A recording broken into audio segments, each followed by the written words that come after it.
Oh, hello there. I'm Louis, aka Louis the Frenchy Monette, and you're watching Schmoes of the North.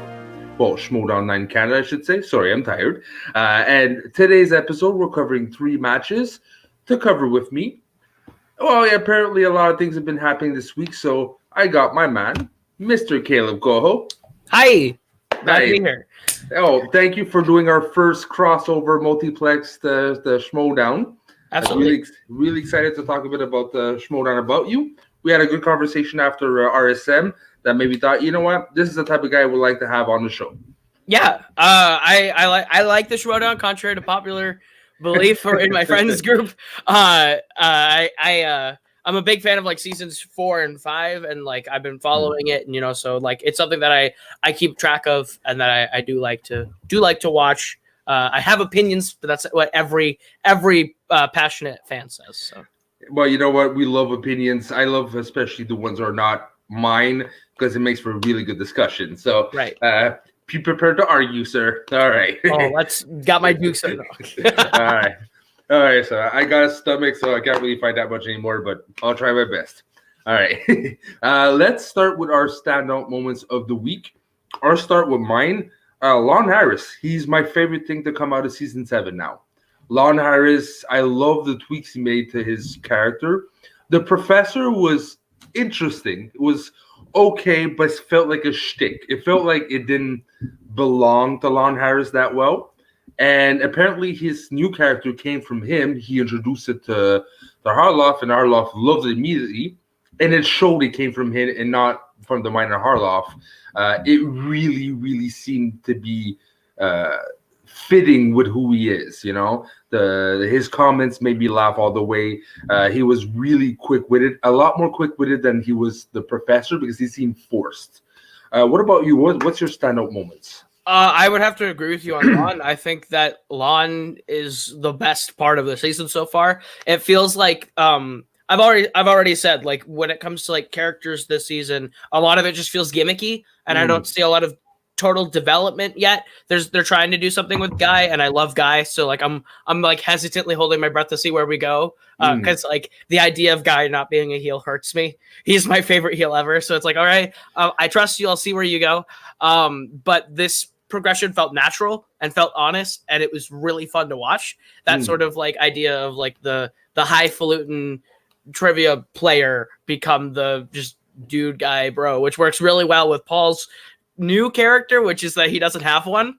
The Paul you see up there is actual Paul Ayama that I've known for a year or so. So I thought that was kind of fun and refreshing for people. I think it's needed after Paul didn't really get over with the fans in his first season, which I always found really odd. He's really good at being a heel if that's who they want him to be. But I think after all the sort of the blowback from Spectacular, I think he felt like he wanted to just be himself. And I think that's the perfect choice for him to go with right now.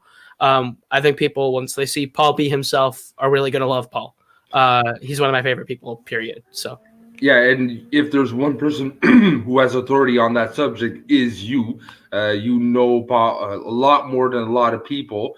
And yeah, it felt when he took off those sunglasses, took off that jacket, he was in that white shirt, you could see that it was a new beginning for him. And it just wouldn't have worked, that kind of Paul, with the new character of Lon Harris too. Yeah. So that stripping of the sorry for language, but that assholeism he had before, that didn't really work, like you said. It's a needed thing, and it definitely worked in their favor dynamic wise. Absolutely. The idea of like if they had stayed the professor in primetime, great heel team. Maybe the greatest heel team, because I love the professor gimmick. Okay. I love that professor sort of shtick that he had, and sometimes it felt like a shtick, but sometimes it could feel awkward. But I think if you put that shtick with heel Paul, it works. But with face Paul and an apathetic Lon, I think that's almost a more entertaining team to watch. And I think we're getting to a point where if the competitors themselves play a hand in forming their characters a bit, it almost makes the show better. When they just play the person that they're assigned, like the professor, it can feel like we're stagnant sort of shticks. But I love the idea of like Lon took the character in his own hands and advanced it to a place that now it's different from, say, Corruption, who are like your standard bearing heel team now. The leather jackets, the sunglasses, the blazers.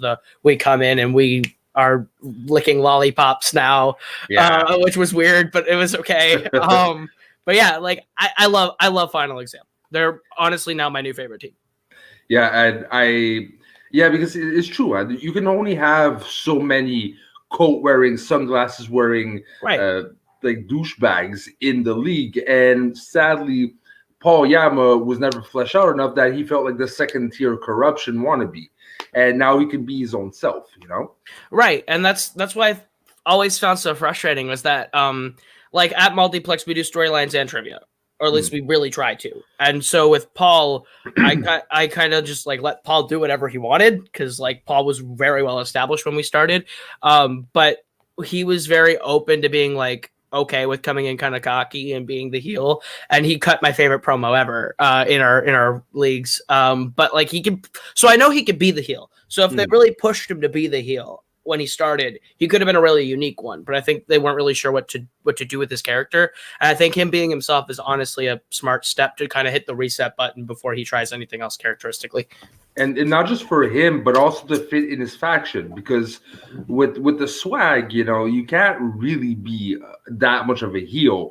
Yeah, Winston has a mouth, but his whole faction is based off like diversity and heart and, you know, community feeling. So having prime time would have stuck out like a sore thumb. I almost would think, I think Swag's my favorite faction because Winston's my favorite manager right now.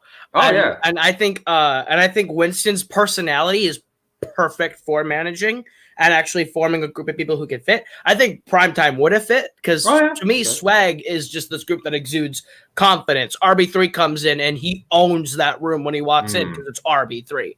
And like even in that match, he didn't win, but he came in and you like RB3 owns the room. No one's laughing at you when you walk in the room. No one's laughing at Paul if he walks in the room with the purple jacket or the sunglasses. No one's laughing at Paul when he comes in the room anyway. But like I think heel Paul could have worked. But I personally think for him it was a better step to go back to square one. And I love Apathetic Lon as his partner in that. And I'm very interested in the dynamic going forward of Apathetic Lon with the rest of the faction. Yeah, I think that's going to be really interesting. Really interesting, and so far also the cutscenes have been terrific.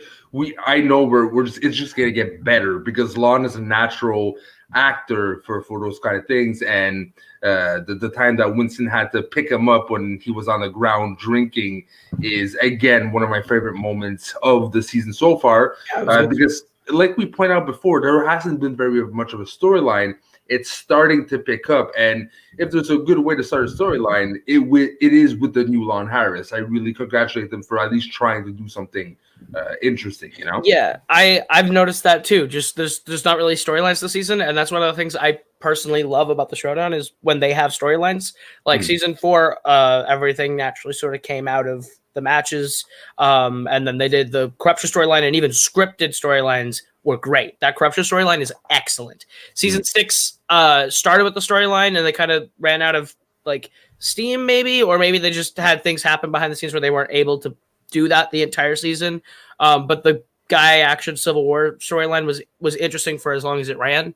But like I noticed at the end of last year and the start of this one, I miss it when there isn't drama or storylines involved. If it's just people playing movie trivia, I don't mind it. That's fine.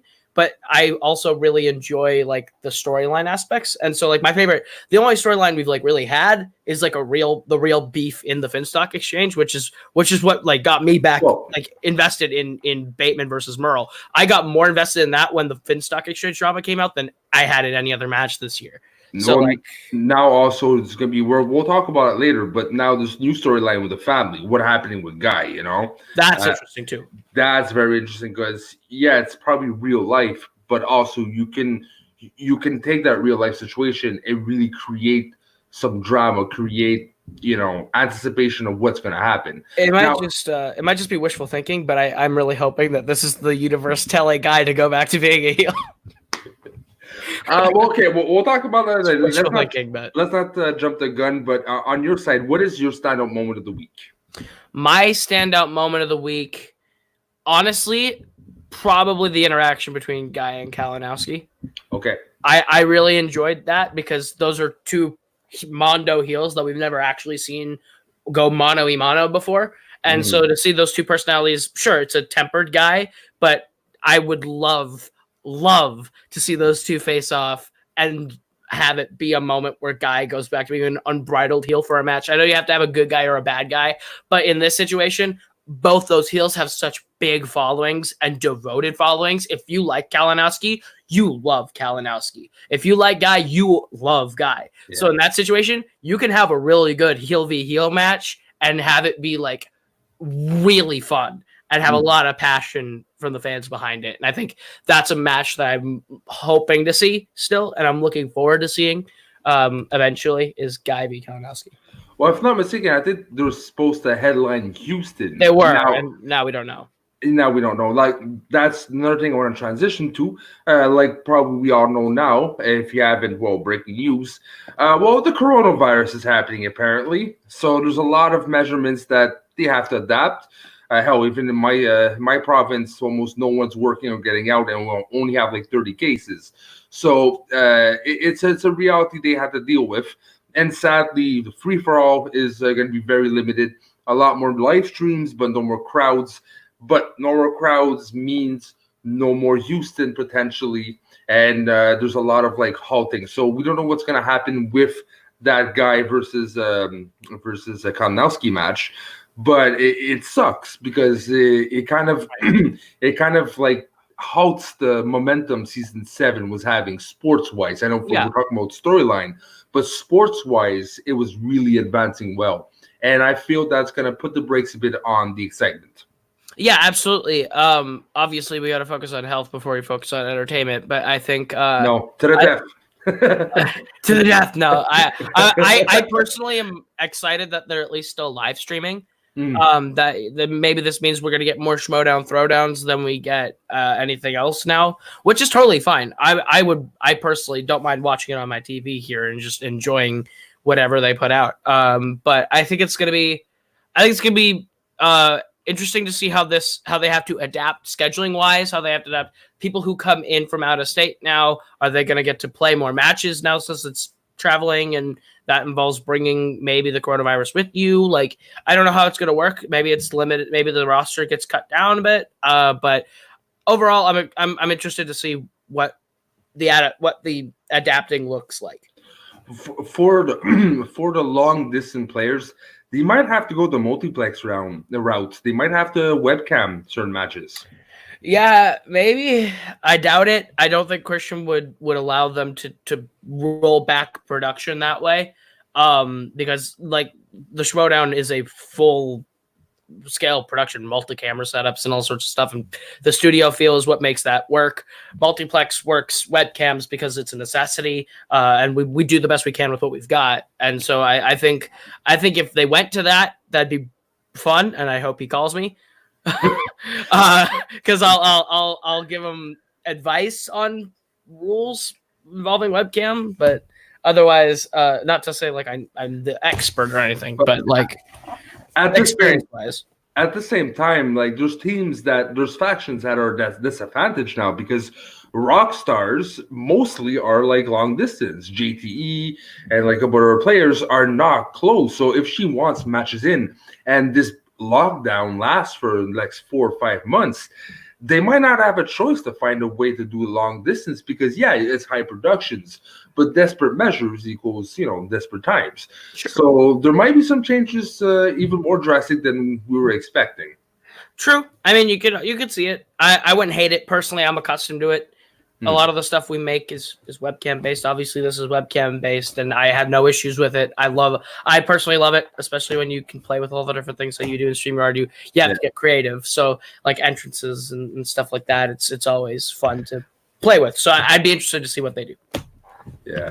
But yeah, no, it is creative. You can do a lot of things, but at the same time, like you say, it's very limited. So does Christian want to go? But if he has no choice, but like I said, it's very, very creative. Like this, you suck. Oh yeah. I understand. If you have like I think there's like different tiers to StreamYard also with different levels that like paid features and stuff like that. There's all sorts of things you can do on StreamYard that I think are fun. Here at Schmoedown North for cheap. So oh no worries. No worries. I feel you. All right. So before we go into the matches, we got something very special for you.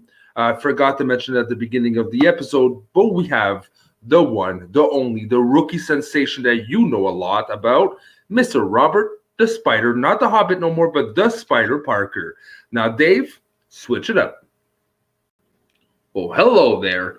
Like promised, well, holy talking tomatoes, Batman. We got Robert the Spider Parker. How are you, sir? I'm pretty good. How about yourself? Tired. Long day, but happy to talk to you, sir. All right. Yeah, happy to be here, man. All right, so welcome to the show. We're going to start right off the bat. We're going to talk about the before draft part. Sure. Who approached you, and do you have any particular stories about the conversations you had with the people who approached you? Sure. So there were a couple managers. I don't really want to like call them out specifically. I would say there's probably 4-ish managers who I'd either had very brief conversations with or talks with the Saturday of the draft, or I knew were looking into me, but I hadn't personally talked to them. Okay. There were probably 4 or 5 out of the 9 who I at least heard like knew of me versus, had never heard me before at all. Okay. So one of those, of course, was Kaiser. But I obviously, I was with everybody else. I was so shocked when he was the one who drafted me because he had Smets. He had the top dog in IG, and he knew that I was most likely going to be an IG exclusive player. So I was very surprised at the strategy. Once it was broken down to me, I understood a little bit more. But I did not think it was going to be Kaiser at all. I definitely didn't think it was going to be that early in the draft. Right. But the one fun story I do have is that, this has been told before, so I don't really mind saying it. I was actually staying with Kevin Smets that weekend. He was lending me his couch to pass out on for that weekend. So I was there, and the night before, me, him, and some other people had gone out for dinner and some drinks, and we were just talking. And he straight up asked me, he's like, "Oh, who do you think's going to draft you?" And I named off all the other people I had talked to. And he's like, "Yeah." I'm like, "Yeah, it'll probably be one of these." And he's like, "Oh man!" So we had a conversation about the draft, and we were doing a mock draft and all that fun stuff. And in that conversation, I didn't bring up Kaiser as who I thought it might be. But Smets knew the whole time. That whole conversation was just to lead me off. All right. But he knew that whole time that was definitely a major possibility. Well, you said you were sleeping on Smets' couch. You were meeting up with the managers and stuff. When did it hit you? This is real. You are going to be in the Schmoedown. Oh, that's a good question, because actually I found out quite a while ago. Okay. I found out there were some things that happened. So I was at Collision last year. Okay. So I found out before that, and then obviously just some timing things worked out. I had my last semester of college this last fall, and obviously Smets lost at Collision. So a ton of things happened. So it didn't end up happening. It didn't end up happening last season. So I knew then it was going to happen this season. Before the nuke dropped, I knew I was going to be in the draft for this season. Okay. And still, it wasn't really real yet. It really didn't become real until the full. You know what? It became real once it was announced that I was going to be in the draft. Obviously, the draft got announced at the beginning of the singles tournament or somewhere around there.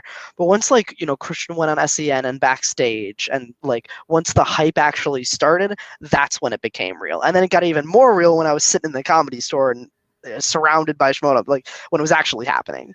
But when it really hit me was during that announcement. All right, and yeah, that I was watching SEN when it would start hyping you, right? And I already watched your matches. That must have been interesting, to get your name mentioned, and not just your name, to really get some credit off of the Godfather himself of Schmoedown, Harloff, Yeah, it was kind of surreal. I had only met Harloff once at Collision, and he was crazy busy that day. So I didn't really have an extended conversation with him or anything like that. And I talked to him on and off over the last few months, but never really, a significant conversation. So when he was there, he was hyping it up. And the fan leagues, I owe a lot of credit to the fan leagues. I was in the fan leagues for nearly 3 years, longer than a lot of people. I mean, longer than Chance and Paul. I love those guys to death. I was there almost a year before both of them. So I've been in the fan leagues for a very, very long time, and I credit them 100%. Multiplex, Full Metal, Movie Trivia Face Off, all of them. I credit all of them for really like helping like launch my career. Also, like my friends, I have family in the fan leagues. Like they are. That is a very, very tight knit community that I am extremely proud to have been part of and continue to be a part of. Yeah, like, and you were dominant. I just know pretty much multiplex, but not only that you've been there a long time, but you've been dominant a long time. You've been marking your mark for a very long time as champion and doing yourself. So congrats to you, man. I appreciate that, man. Yeah, it was kind of weird. Like they were talking about, oh, he's really good in the fan leagues, and people were like, oh, how good? And then I don't remember what stream it was on. It might have been on Call to Action, the Chill to Action show, or it may have been on like just a mock draft stream where Caleb Koho was on doing something. I don't remember. But they like dropped my singles record, and in singles IG matches in the fan leagues, I'm 21-0 over the last like 2.5 years ish. Did not know that. Yeah, so that's like people are like, oh, but that I don't like throwing that around because all that does is put more pressure on me and like put more hype, and that's fine. I can take the hype, I can take the pressure, I can rise to the occasion, but like it definitely I don't like just throwing that out there because then anything can happen under the lights. Is the main thing. What you just did, you just threw it out there, and it's a reality of fact. When you're that good, those type of things are gonna come back to you, and it is reality. You're 21-0. You are a force to be reckoned with. And, talking like to my next question, there's a lot of hype. Do you feel like Kaiser seems to be the type of person that would feed you that hype, or you try to like get away from it and just stay in your own bubble? You're definitely right. Kaiser is the type of guy to feed you it. That's definitely who he is. But I appreciate it. After the draft, him and I, like the members of the dungeon who were there, had a great night the rest of that night at the draft, and then he and I talked back and forth for like the next month practically every day, just talking shop about the Schmoedown, which that's the kind of manager I need. Like each player needs something different from a manager, each manager needs something different from the player. Everybody is different, and what I needed, I didn't really come in needing like help studying because I had been doing it for 3 years. Like I didn't need the study structures help. I didn't need the strategy. I know the game. It really was just about getting focused, getting psyched up, getting confident, and those are the things that Kaiser is like the best at. He's good at everything else, but he is incredible at supporting his people like a family. So that's great. But I would say like as for the hype, I don't let it get to my head. Like I try to like stay humble. Like I don't let it feed like an ego that doesn't need to be there or anything like that. To an extent, I know what I've done in the fan leagues. I know what I did in the fan leagues in singles, intergeekdom leagues, and team leagues with my partner Tim, our manager Cody. Like I know what we accomplished, and I'm extremely proud of what we accomplished. And I know that coming into the Schmoedown, I have the potential to do a lot of great things. But I'm again trying not to let that get to my head. I try not to like read the hype on Facebook or watch it on SEN too. Like watch the the comments on those kind of things too much. I try to stay away from that. But if somebody says like something major, and I don't mind reading it because I know that I'm still keeping it in perspective, still kind of keeping it on the realm of reality, trying to keep it down to earth. So it's not like I stay off all social media because I don't want to see anything about me. That's not really how I am. I don't mind listening and reading those things. And the same goes for criticism too. People are like, oh man, I hope this guy fails so quick. Oh, there's too much hype. He's the most hyped person ever in the history of the show. Like, I don't mind hearing that either because all I want to do, all that does is motivate me. All that kind of talk does feed me, and all that does is make me stronger. Because all I want to do when I read stuff like that and hear stuff like that is, oh man, I can't wait to prove these people wrong. And that's why I see you perfect with Kaiser, because Kaiser is that type of person too, that he has something to prove. Last year, everyone made fun of him because, who's this loudmouth? And then they made fun of him on only taking almost only rookies. Yeah. So he has something to prove, and he can definitely help you go forward that like, oh, he's too overhyped. Because full discretion, I'm in four of the fantasy leagues in the Schmoedown of the North, the Schmoes of the North, and you're in two of my my leagues. Oh, so I appreciate that, man. Thank you. I really need to rack up some points, man. I want to dominate. I can, man. But yeah, I don't personally think you're you're overhyped. The people who say that are the people who didn't see your matches because I think you that's are true. a tank. You are Yeah, a tank. I think, and a lot of people discredit the fan leagues as, oh, they're minor leagues, they're, the T-ball, they don't really count for anything. And I push back on that quite a bit because I think not only do they teach you the strategy, they teach you how to play the game, they teach you the strategy of studying, how to study, what to study, when to study it. They teach you all these things, and they also ask very difficult questions. And Smets actually makes this analogy a lot. It's like a baseball player, like a slugger, putting weighted rings on his bat when he's playing, right? When he's practicing, because that means when the actual game comes, he's going to be a killer, right? It's like training with the weights on. That is the analogy he makes, and that is what I think. That's one aspect of the fan leagues. Is they ask harder questions. They get you to think about things in a different way. You study deeper, and that can benefit you. We saw what it did with Paul and Chance. Both Paul and Chance, fan league phenomenons, great players, hyped up when they moved from the fan leagues to the Schmoedown, and both became champions. The two youngest champions in the history of the show, both came from the fan leagues. Yeah, that's a testament. Go ahead. Sorry. No, I was just saying that's a testament to the level of trivia that's asked about in the fan leagues, and it's also a testament to the kind of community that the fan league fosters. Like, there's no way I would be where I am, and I think Paul and Chance would say the same thing.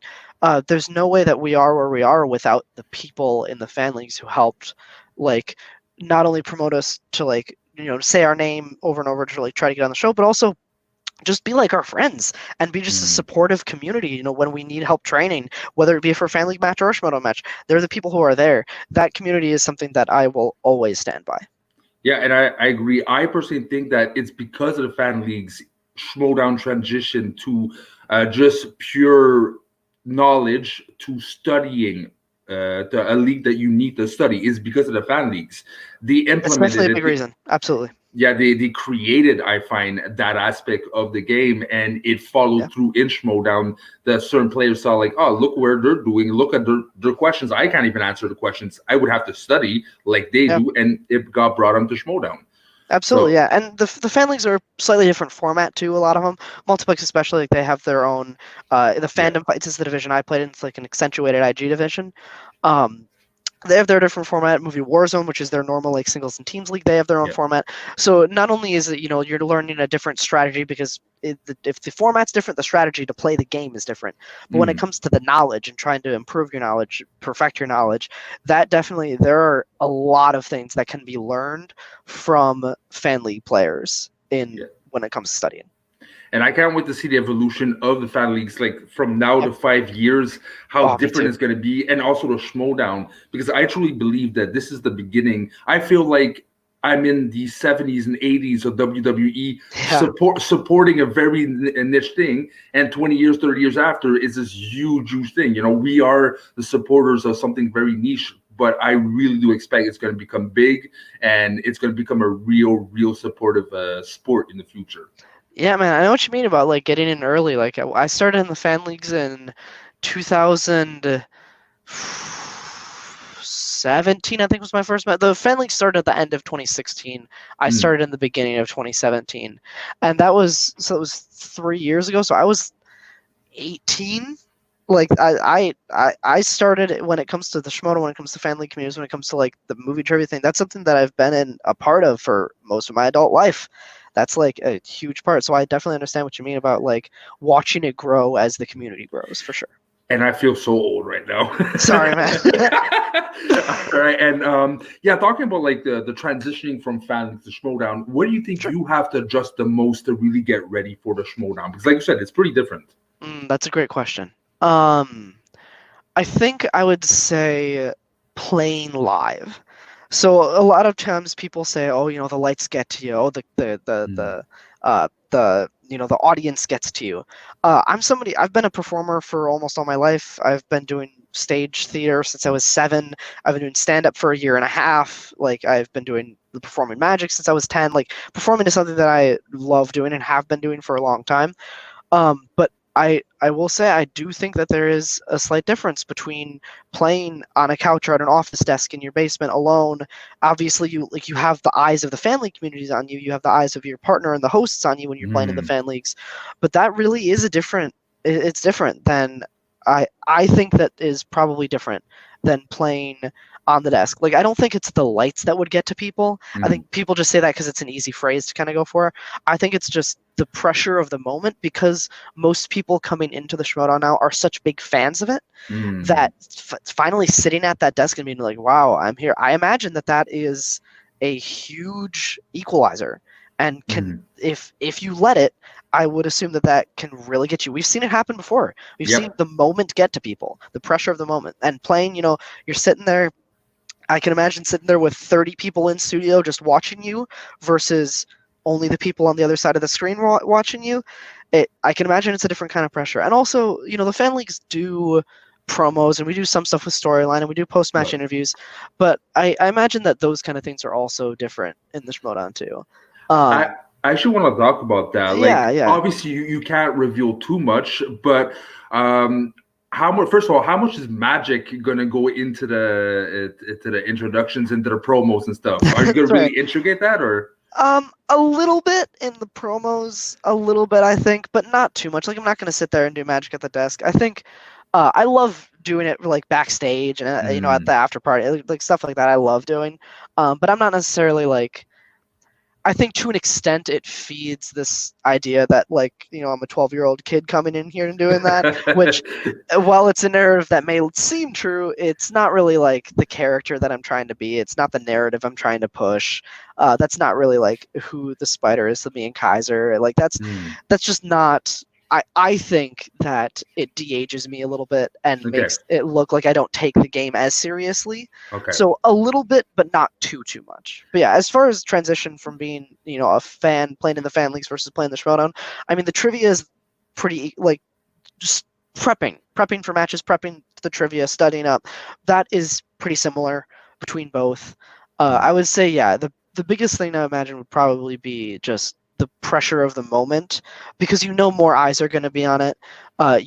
There's more hype. You have people watching. How are you going to perform here in a fandom fights match? I've done whatever dozens and dozens of fandom fights matches, but I can imagine that doing it up there while people like Roka are watching you, like that's got to feel different.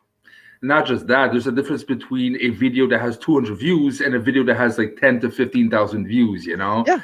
Like you said, there's a lot of eyes watching you and a lot of fans that they're going to decide in the moment if they're on for you or they're off for you. Exactly, yeah. In the fan leagues, and I love them, but they don't really like compete to try to get the most views possible, which honestly I think is admirable. It lets them it allows them to really ask the kind of questions that they want and play the kind of matches that they want, do the kind of formats that they want. And I think that's a good thing. Yeah. I think variety is a very, very good thing. So, that they're not on a channel with hundreds of thousands of subscribers. They're not trying to get hundreds of thousands of views per video. So that means that you don't really have to, the wrestling term, get over, right? You don't really have to get over with the viewers of a fan league match, whether you do good or bad. You don't really have to. In the Schmoedown, I think it matters a little bit more what the audience thinks of you. Whether you're a heel or a face, it doesn't matter, but whether they like support and want to see you again versus if they could care less and, whatever. They're not, you're not really memorable, or whether your trivia is good or bad, or the character isn't memorable, what have you. I think people get over in the fan leagues more often for being very, very good at trivia. I think that's the easiest way to get over in the fan leagues. You can get over in the Schmoedown without having to have that. Without having to have that, like, playing perfect games and, being undefeated and all this kind of stuff. So I think that's a major difference too, is that not only is it a bigger audience that you're kind of playing for, as far as number of people who are going to watch the video, but also I think to an extent, it matters more what those viewers think.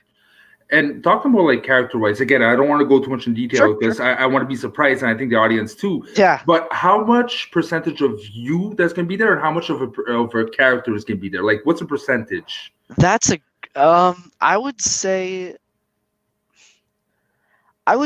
more than half is not me. Okay. Or at least that's the goal. All right. That's one of the main things that Kaiser and I had said that we had spent, a month talking after the draft on and off every day. Character stuff is one of the main things we talked about, because in the fan leagues I don't really have like a character. I've got a nickname and I've got my manager and my team partner, and I talk some smack, but I don't really have like a persona. My persona is I'm good at trivia, and that I think is definitely part of the persona that I'm going to attempt to bring to the Schmoedown. But that's not the whole thing. There's more. If you're going to be in the dungeon, you got to be memorable. You got to have an edge. All that kind of stuff. The person in Atlanta who jumped on that stage and started screaming that he's gonna like take on everybody, that's not necessarily who I am. Okay. So I'll play anybody. That's the truth. That's the confidence in me that I could play anybody tomorrow and feel okay about it. But that I'm not gonna have the gall to sit there and call people out before I've ever played a match. The Spider would do that. Not necessarily. And we'll talk about the live event. Yeah, you went on stage. You did I was surprised. Like, he's in Atlanta. What the hell is he doing there? But then, was it planned? And also, now it's done. How do you feel like you performed? So it was planned a few hours before it happened. Okay. And I don't mind saying that. I knew I was going to be in Atlanta. I was in the area for work. Like, I didn't, take a flight specifically for the Atlanta show.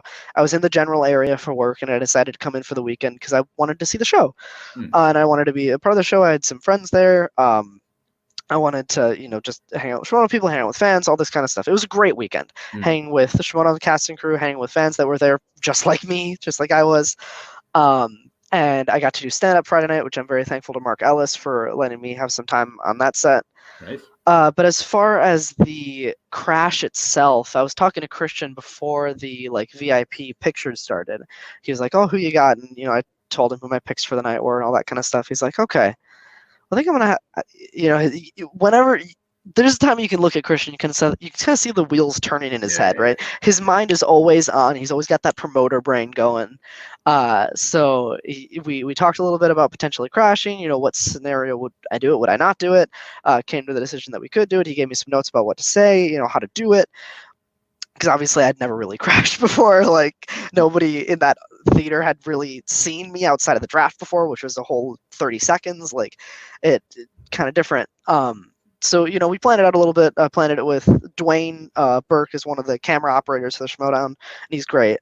So I planned it with him a little bit, how I was going to, come down the aisle. You can't really see it in the video, but I, was at the top of the aisle, at the very back of the theater, and I kind of, sprinted down like it was a WWE, ramp. I kind of, sprinted down and then leapt onto the stage and then grabbed the mic from Brad and kind of went off, and then I gave the mic back and I just hopped off and kind of, swaggered back up the ramp. But I think I did well. I think I got the attention. I think I got attention of people who didn't know who I was, who didn't expect. People may have heard on SEN or backstage or on the Facebook group, "Oh, who's this Robert Parker? Oh, I heard he's kind of good. Let's see what he can actually bring." Right?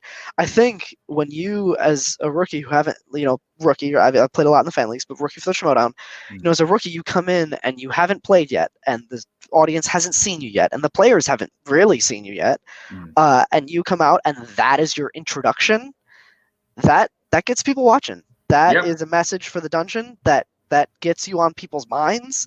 That's like, "Oh man, who's got the balls to do that?" For some people, that's like, "Oh man, that's so cool. I can't wait to see how it does. I hope he does really well." So he can kind of back this up. Other people are, calling for your death. They're like, "Oh man, after a call out like that, I hope he falls on his face," right? But it gets people talking, right? It gets that buzz going. It makes a statement. And I think that was the main goal, was to make a statement for the dungeon, make a statement for myself as a character, make a statement for Kaiser, and kind of, get that buzz going a little bit more.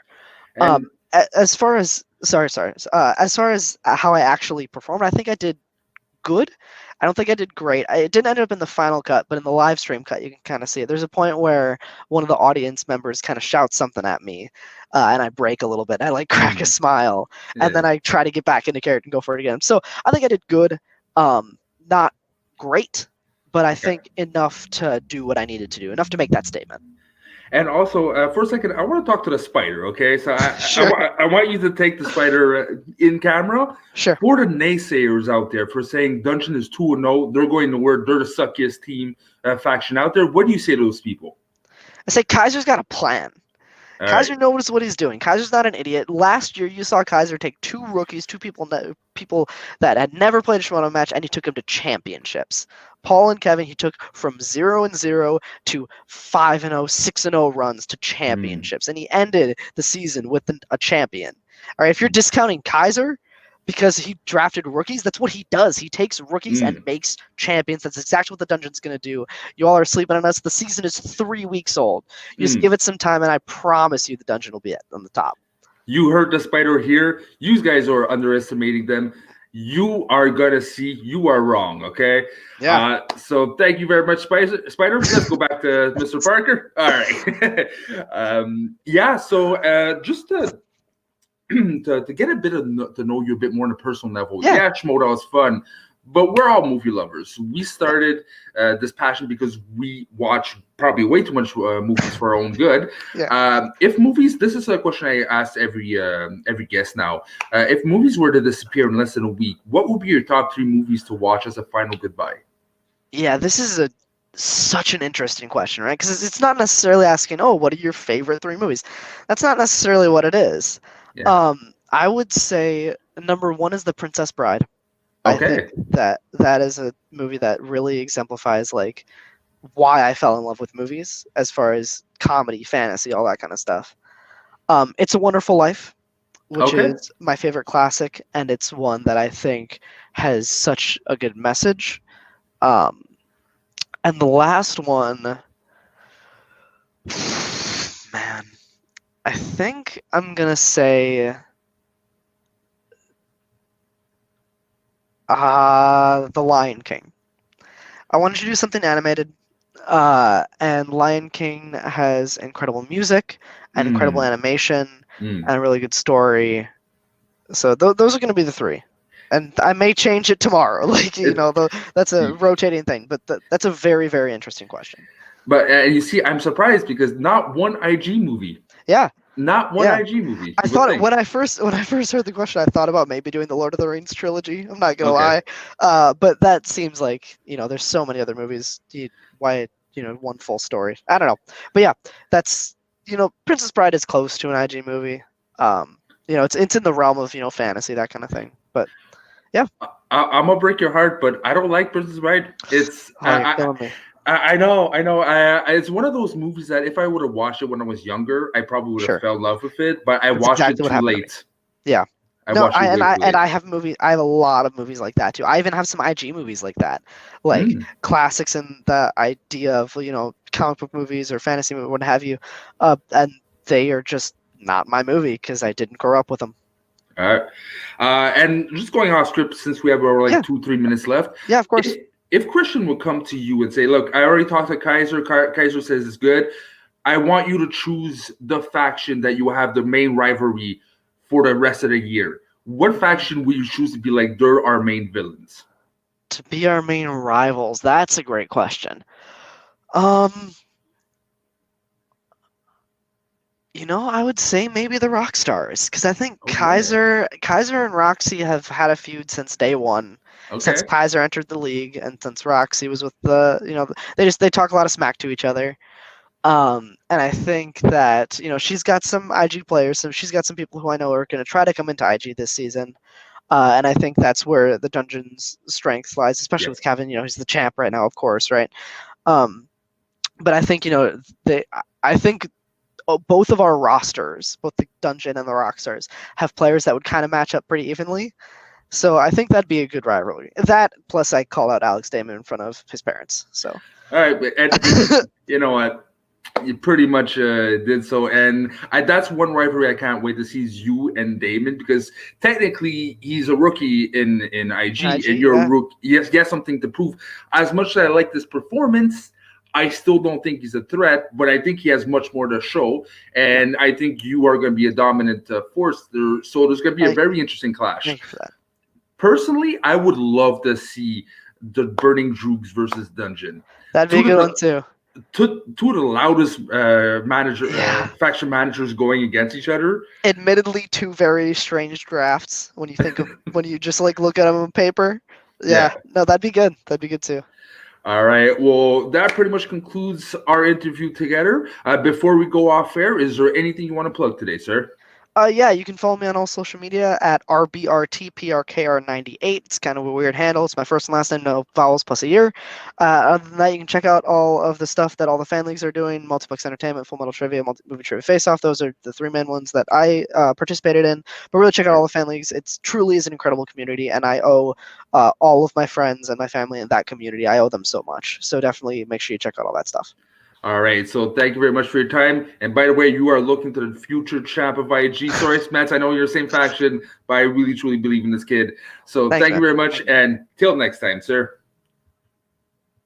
All right, well, thank you very much for your time, Robert. It was really interesting to have your opinion.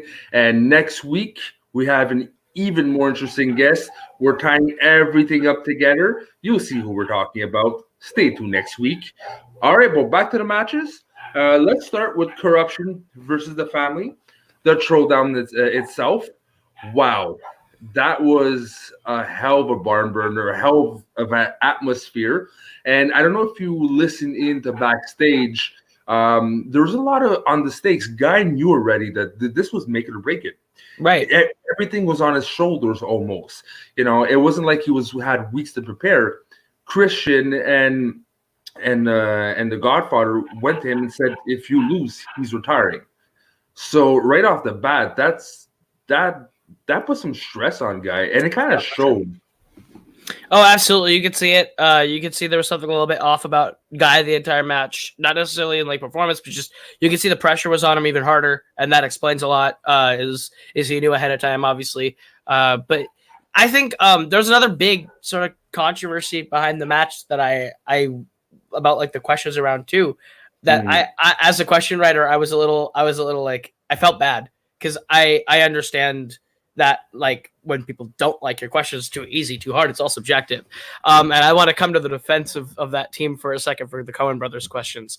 Those Coen Brothers questions, I think, were pretty much on par with the DCEU. And everyone's gonna. I know me and another Schmoedown C2A person had a bit of a skirmish over it. Screenwriter questions are fair if you know the person. Like if it's a notable name, I think that's fair for Schmoedown level. And with a category like Coen Brothers, who are a multi-faceted like group of creators, you can't expect it to all just be directed all the time. And so I think I don't think they're going to get any deeper than the 4 movies they've written in their career that they didn't direct. Like, I don't know if you even scratch Gambit or Cramwave, but Unbroken and Bridge of Spies and Suburbicon are like the 3 major movies they've written that they haven't directed that I'm sure you'll get questions from. And just name the movie that they wrote, I think is pretty fair. The problem, and Guy really pointed out on this is a movie release date question, technically. And not a Coen's Brothers question, because you had to know the date of release, because those 2 movies, Unbroken and what was the other one, and Bridge of Spies, are 1 year apart. 1 year apart, and they're basically the same type of story in like the content a bit, and very easy to be confused. So you had to know the movie release date associated to the movie. So I understand their point. It's no one's right, no one's wrong. You know, everyone's going to be entitled to their opinion. But it kind of showed that, you know, there's something still to tweak. It's not a perfect sport. But especially mixed in with the pressure Guy had, that's like the worst case scenario question you can have when you know in the back of your mind, this might be the end of my dream team, you know? Right. But I would challenge that statement of that it's a movie release date by pushing back it's a filmography. And by proxy, every Spielberg movie that you make, if they go, what 1987 war movie was directed by Steven Spielberg? Oh, Empire of the Sun. But if they say 1997, then you have to know Saving Private Ryan. Like, it's still filmography. Okay, showing off. Sorry.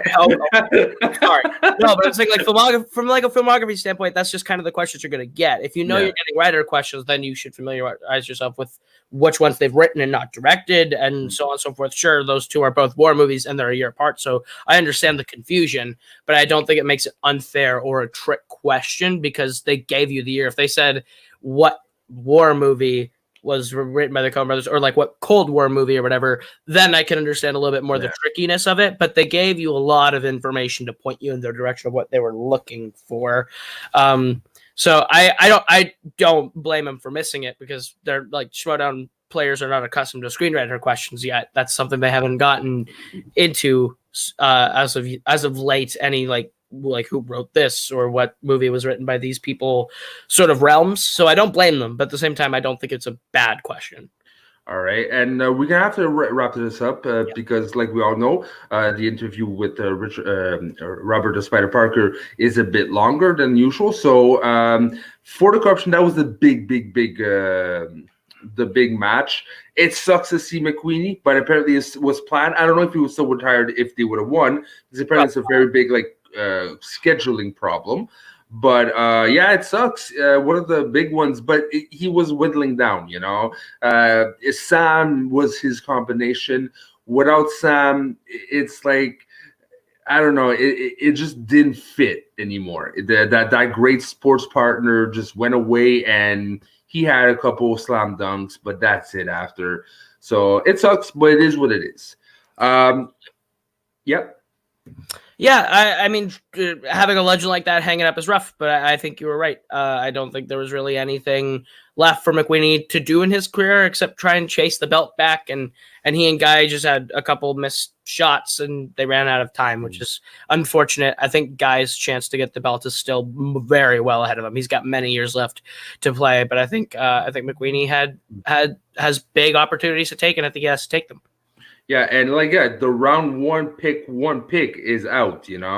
McQueenie was one of the ones that we're all thinking, he's gonna go first, or what is Sam gonna take? And one other thing that was worth noting is the lack of Sam. What's happening with Sam Levine is the whole confrontation that McQueenie was saying, like, I wish you would have been here, blah blah blah. Part of Christian Harloff pushing that storyline, or was that also a part of his annoyance that pushed him to also retire? That's one thing I don't have much info. I hope it's going to be more cleared out in the future. Now, that being said, for the final exam versus the experiment, wow, does Dewberry look out of place? Oh, I need to just bring back the wild berries. I'm sorry, but that's another like not nearly on the same level of Above the Line, but the fit of those two people together, they're inseparable. I get Josh is doing his show, but when Josh comes back from his show, wild berries need Winston needs to make a trade. Winston needs to make a trade yesterday. That Wild Berries with Winston is meant to be, and I don't think Dewberry and Hoyk are a bad team. I think they're actually a very solid team. Yeah, I think Hoyk just surprised a lot of people by being the heavy on that team and putting up a ton of points. I think that there's a better combination for each of them, and the better combination for Dewberry is the Wild Berries. But I think there's an even better combination for Hoyk that could potentially have titles in his future. I personally think, and again, people are gonna hate me. Dave wants to, kill me for every time I say that. But squash berries, I don't want them to be together anymore. This is unpopular. Yeah, I know. You can pin me to death in your sleep now. I'm all right with that. I'm used to it. But honestly, I want them to move on. I really think that Dewberry could find an equal type, and that's not Hoyk. Honestly, it is not, because that was weird. That was like seeing your dad in a Speedo weird. No, it just something. Yeah, it's hurted the eyes. But I really find that Dewberry has his match somewhere. There is something interesting to be done to evolve, because as much as I love the Dewberries, you want to see constant movement, and they have their own thing. It's fun to see, but if there's no evolution, after a while, it kind of gets redundant. Yeah. that's why, Harloff mix it up and tries to move things constantly. They're not immune to that. Dewberry was not made to be with Hook, and honestly, Hook should start leaving his little Hellraiser box because obviously that is bad luck. He's always in matches that he always has good points, but still loses. It's an omen. Leave the box alone. Yeah, it's also a rough draw to play Lon Harris and Paul Oyama for your debut. That team, on just a knowledge level, what they each know is like two pieces of a puzzle put together. Like that, any weaknesses Paul Oyama has, Lon covers, and any weaknesses Paul has, Lon has filled by Paul. And it's. I think that's a really, really horrifying team. Whoever allowed that to be a thing, because that's an above the line level team in the making. Yeah. My words. They're gonna win titles this year. For me, like going for both teams, I would love to see the experiment next match to really see if they're an actual team or not. Put them against the real rejects. Yeah, put them against the real rejects. I find they're more level. Yuik is a bit more of a heavy hitter, but he's not perfect. He has major gaps, and Dewberry has been very hit or miss. When he hits, he's hitting out the park, but he's not slugging that well most of the time. So you put him in the people that are hit and miss as well, which is the real rejects. Look at the records. I'm sorry, and you got something interesting for final exam on my end. You put them against Paul, Preston, and Tom. Right. I think to call Real Rejects on the same level as Mark Edward Hoyk, I think it's a little disrespectful to Hoyk. I love the Real Rejects. I would put Elliott on the same level as the Real Rejects, maybe a little bit higher because Elliott is also really solid. I think both the Real Rejects are solid players, but they are also, let's face it, the last match they played was significantly easier than any other match they've had to play before. Both getting perfect round ones, or at least one of them getting a perfect round one, is kind of crazy. I think that's not necessarily something that should happen. Not because I think I feel like I'm being mean by saying Real Rejects are like the bottom of the barrel, because they're not, and I don't think they're bottom of the barrel at all. But I think that Real Rejects versus the Experiment's a fair match. I think Experiment wins. But I think I would almost rather see the Experiment and Tom and Paul. They're both 0-1. They're both teams looking to get the second win. It's a hard second match, but I think they're both teams that are really in need of a match that'll prove themselves as a team. You think final exam is scary? Like Paul and Tom had an amazing match and still lost. So honestly, the Experiment. Yeah, okay. Look, I do agree with Huck. Is a disrespect. But at the same time, you're only as good as your weakest link, and Dewberry's the weakest link. So, that's why I say the Real Rejects are more on the level, because, you got Hewitt, you got Dewberry, and then you got the Real Rejects in the middle of both of them. But, Dewberry's gonna drag down Hewitt a significant bunch. I mean, sure, but I think if you look at it, I think Tom and Paul on paper are a really scary team, and they had a good debut. They had a really solid debut. But I think that team has chemistry issues, and I think that Tom is in a position where he's either going to have to change the character to fit the team, or Paul's going to have to change the character to fit the team, because not like on a character level, sometimes you have to bring your character into your game. That's kind of part of how it's played. And I think that inherently led to some miscommunication at the desk. I think that should be a title team. That should be a phenomenal team.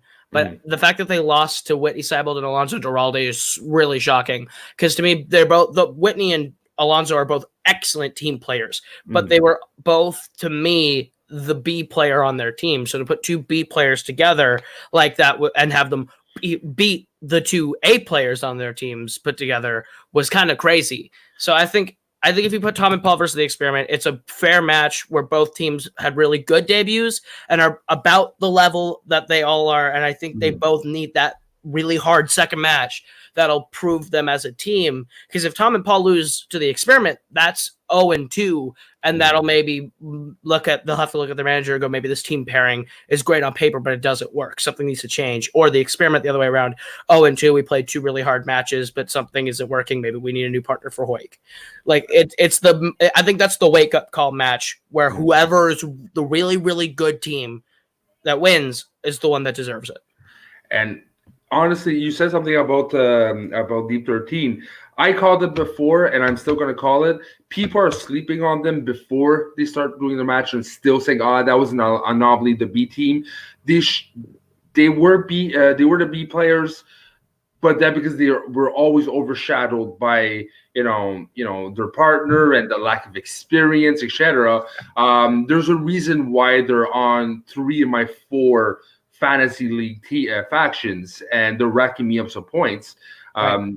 They are personally, in my mind, going to be in the ranked top 3 teams this year. I'm calling it. That's fair. And you know what? I would love to see Deep 13 be one of those teams. I would love to be proven wrong because I love Whitney Seibold. I love Alonso Duralde. Yeah. So I those are players that I want to see succeed. I love Tom and Paul. I want them to succeed. There's a lot of teams that I see that I'm like, these are really cool teams that I would love to see succeed. But I'm very concerned about the fact that Tom and Paul lost again, just because, like I said, 2 B players beating 2 A players statistically is kind of is a shock to the system in general. I think there was some misses that they shouldn't have missed. There's maybe answers that they could have gotten if they'd taken their time. I think that they're a great team, and Tom and Paul need the match where they catch fire. And I think the experiment is a shockingly good team that needs the match where they catch fire. So I think that'd be a good follow-up match. All right, and let's wrap this up with Ethan versus Jeff Snyder. Oh man, my heart. Snyder. What a train wreck of a match that Snyder was on top of it, and in Snyder fashion, just crashed and burned. I love Jeff Snyder. I do. I think that his biggest problem is giving up before it's over, and I think the moment Ethan hits his 5 and he hears what his 3-point category is, he shuts down. It's like 80. I'm not going to work. That's not going to work. I'm not going to get it. Like, just hear the question. Right, and that's fair. I mean, some players know. Like I know if a category comes up that as soon as I hit the category, there's a really good statistical chance that I don't get that question right. But you always have to keep that open mind that maybe it's the 1 in a million question that you can hit. Like, I'm very open about this. Middle Earth's my worst category. If Middle Earth comes up, there's a 1 in a million shot I get it. I won a match in a number 1 contender on a Lord of the Rings question because it was the 1 in a million that I didn't give up on. So I think Snyder is a phenomenal player that just needs to keep his head in the game, even when it seems like he's out of it. And I could see him trying, so I'm not going to fault him. I'm not going to be hard on Snyder because you could see him struggling on that 5-point question to get there, and he was trying. He burned through his repeats, but you could tell that he kind of shut down a bit. And and that's such a bummer because Roxy's usually really good about helping him temper that. But Snyder is in this slump now, this 2-match loss streak, 2-match loss streak. He lost the title match to Paul and then lost after that 3, I think, actually, with the tournament. But like Snyder's just on this downward streak of just like he gives up when he thinks he's got it lost. And Snyder was beating Irwin. Snyder should have beat Ethan Irwin in that match, and it would have been an upset for everyone. I think that would have been a big, big win for Snyder. But I love that guy. I want him to win every time I see him play, and I think he can do it. He just needs to not give up. Honestly, Ethan did not win this match. Snyder lost this match. Ethan was not supposed to win.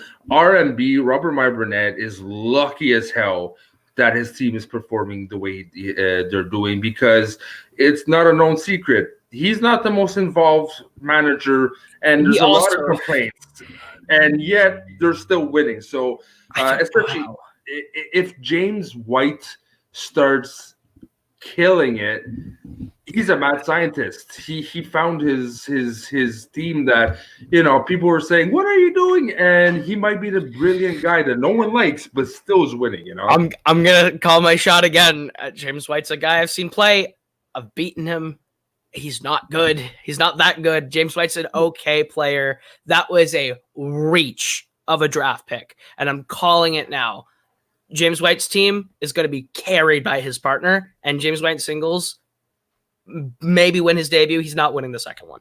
And that's just me being blatantly honest. I'll eat crow if I'm wrong, but I don't think that team will work. And that's why I'm just shocked that Burning Drugs is doing decent right now. I hope you're wrong, because I invested a lot in James White in my fantasy leagues as I seen his matches and I liked what I saw.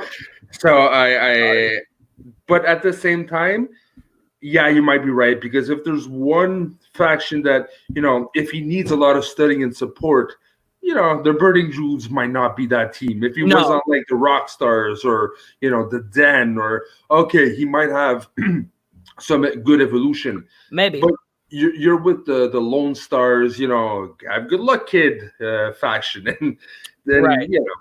But we're going off trail here, but right. Ethan Irwin, he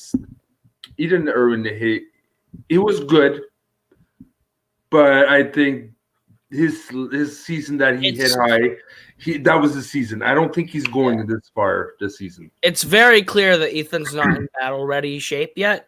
No. He's not nearly as horrifying as he used to be. He's still very good. Don't get me wrong. Irwin, a non-battle ready Irwin, is still a horrifying competitor to play, but he is still someone to look out for. I just don't think he's as scary as he used to be. Yeah, I think a Roka or a Paul Oyama can beat him in the next match 100%.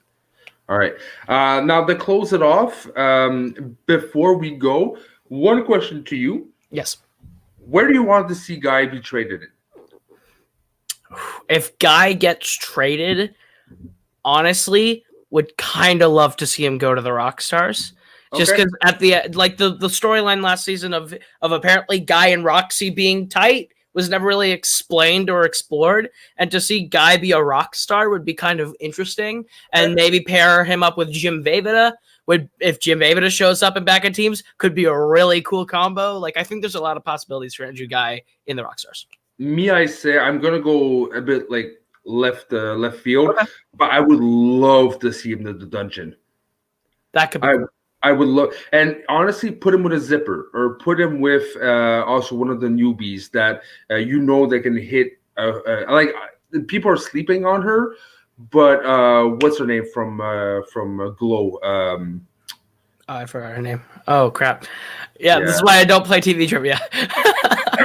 But the competitor, her, is going to be, I think, a beast. And I've been hearing some things around the mill that she's been really slaying in practice. So I would also suggest if Robert Parker ever decided to get into singles, because that kid can crush singles. I've seen him do it. He played for the first multiplex singles title against Paul. Yeah. If he decided to, Guy and Parker could be lethal. So, All right. So that being said, this is the end of the show. Thank you very much for sticking to the end. Before we leave, just want to make sure you still suck. All right. So that being said, where can we reach you, sir? You can find me over on Multiplex Entertainment. I run the Phantom Fights division. If you ever think that you want to play sort of geeky stuff or even just want to come play movies, come hang out. We have a bunch of different divisions, a bunch of different shows. I produce Your List Sucks over there. A bunch of different shows that you can come check out. So yeah, Multiplex Entertainment on YouTube, Facebook, and our podcast feeds on Spotify and iTunes.